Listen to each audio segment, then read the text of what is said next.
Bonjour et bienvenue dans cette nouvelle vidéo dans laquelle on va parler de trois mots, tout simplement. For, since et ago. Trois mots simples mais qu'il est encore très facile de confondre. Au passage, un petit clin d'œil à tous mes étudiants puisque c'est grâce à vous que je peux identifier les problèmes qui se répètent, les erreurs qui se répètent un petit peu chez tout le monde trop facilement et comme ça, je peux vous faire des vidéos pour vous aider. For, since, ago. On voit ça tout de suite.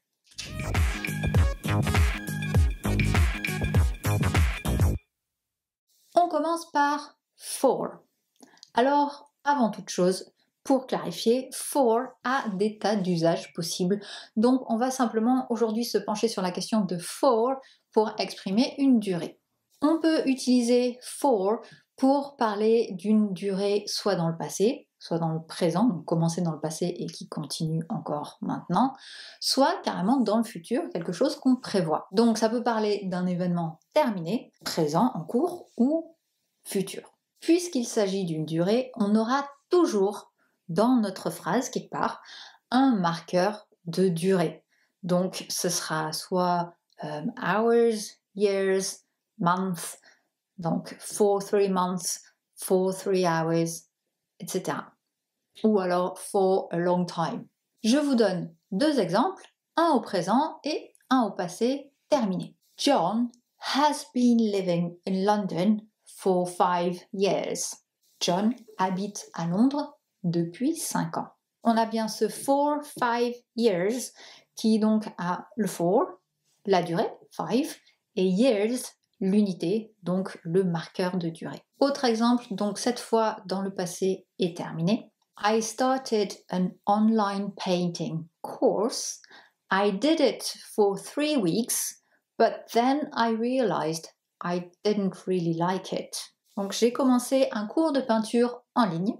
Je l'ai fait pendant 3 semaines et puis je me suis rendu compte que j'aimais pas ça. Donc on a bien for 3 weeks, encore une fois for, la durée et l'unité, weeks. Ici, on sait que c'est dans le passé et que c'est terminé, puisque c'est le temps, les temps de conjugaison de la phrase qui vont nous dire ça. Dans la première phrase, on avait John has been living in London.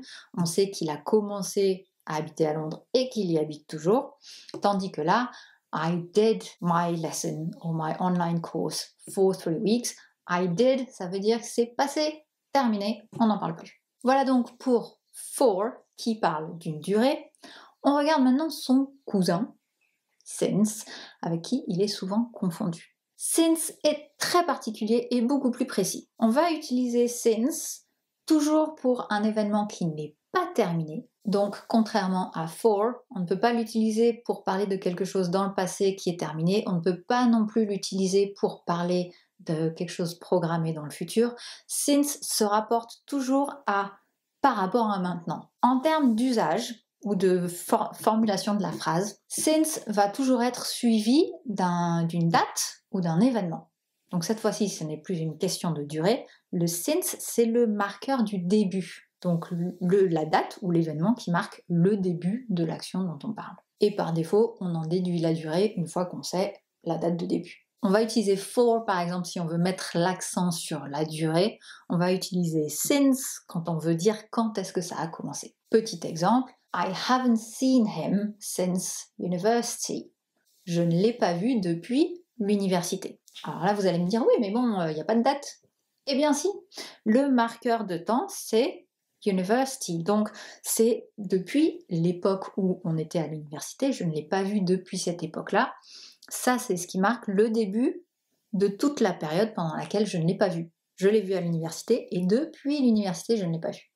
Donc, since university. On remarque qu'avec since, il n'y a pas de nombre, il n'y a pas de valeur, puisqu'on ne parle pas de durée. On peut avoir une date ou un événement ou un moment dans la vie, mais on ne va jamais avoir 3 weeks, 6 months, etc. Et le petit troisième, ago, qui en réalité n'a vraiment pas grand-chose à voir avec since et for, mais qui parfois est quand même utilisé à leur place. Ago n'a jamais de lien avec le présent et parle toujours du passé, d'un événement terminé. On avait vu que for servait aussi bien à parler d'une durée passée, présente ou future, que since parlait de quelque chose commencé dans le passé, d'un événement, d'une date de début dans le passé qui se rapporte au présent. Ago, c'est entièrement dans le passé. Ce serait un petit peu l'équivalent français de il y a 3 ans. Donc quand c'est il y a 3 ans, c'est dans le passé, c'est terminé, ça ne se rapporte pas du tout à notre activité ou à la situation présente, on décrit juste quelque chose du passé. Par exemple, I called him 2 hours ago. Je l'ai appelé il y a 2 heures. Ici, clairement, on parle d'un événement, un point dans le passé qui n'est pas du tout rapporté à ce qui se passe actuellement. Si ce n'est qu'on le situe dans le temps, on le situe dans le passé en disant il y a 2 heures, mais entre il y a 2 heures et maintenant, ça s'est arrêté. Ça s'est passé il y a 2 heures et ça ne continue pas. Pour illustrer un petit peu mieux tout ça, je vous propose de comparer la même situation annoncée de 3 façons différentes avec for, since et ago. Pour la petite histoire, dans ces phrases, je vais tout simplement expliquer que je vais maintenant faire du sport, que j'ai commencé il y a 3 mois et que j'y vais 2 fois par semaine. Avec for, I've been going to the gym twice a week for 3 months. Ça fait 3 mois que je vais à la gym 2 fois par semaine. For 3 months.